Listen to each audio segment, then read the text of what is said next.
So just a few minutes ago, I looked down at the email and I got a couple of letters in from listeners, and one of them is in Hillsborough County.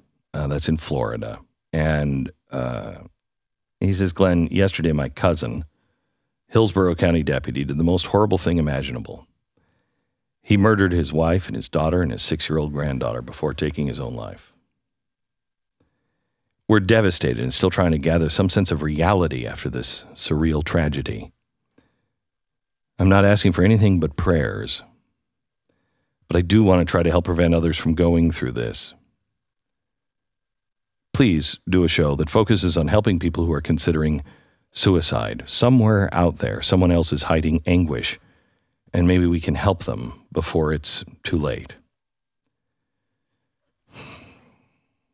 I read that letter, and I usually don't read listener mail during a show, but for some reason I click on the next one. And the very next one is from a guy who says, I'm 25 years old. I've been listening since I was 19, nearly every single day. And I have depression. And some days it's incredibly difficult to get out of bed. The past several weeks have been perhaps the worst of my life.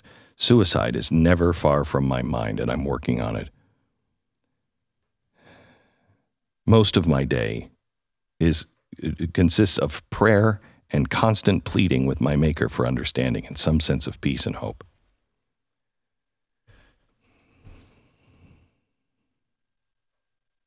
Back in the 1980s,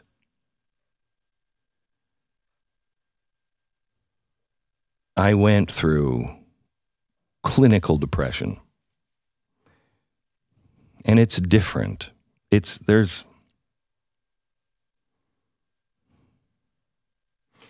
There are people that, and we all go through this, there are people that look at the holidays. It's the most wonderful time. Well, sometimes it's not. Sometimes it's not the most wonderful time of the year. Sometimes, for some people, it can be the worst time of the year. One of the reasons why Operation OUR, the Underground Railroad, where we're rescuing children that have been enslaved or kidnapped and forced to be either slave labor or sex labor, is because of a little kid named Gardy. Still looking for him. They still think he's alive. He was taken from his church. His dad was the pastor of a church. One of the congregants in that church was mad at the pastor. And so to get revenge, kidnapped his child in the middle of church. Kidnapped his child, I think he was 5, and sold him into slavery. This happened in Haiti. Can you imagine? In church? And I'm there serving you, and you allow this to happen?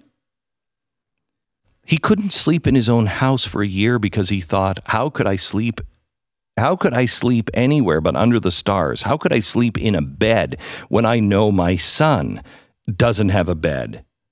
And he walked all night trying to find his son every night. It's like 10 years ago. The horrors that this kid has gone through, if he's still alive. His father told me, I know this is going to sound horrible, but Glenn, because of my son, all of this started. And the thousands of children that have been saved because of my son. I believe that before we came to earth, my son and I might have even said to each other, let's take one for the team. We can make a difference. You be my dad, I'll be your son. He said, I can never actually say it's worth it because no one would ever choose this. But I think this was a blessing, not to me, and not to my son, but to thousands of other children. When you can give thanks and you can see God in the worst of things, that's when you know you're on pretty safe territory. That should be your goal, to be able to find peace and God and peace on earth in the worst of tragedies, in the worst experiences. Because I will tell you, it is going to get better. I never believed that. For years, I didn't believe that. It will get better.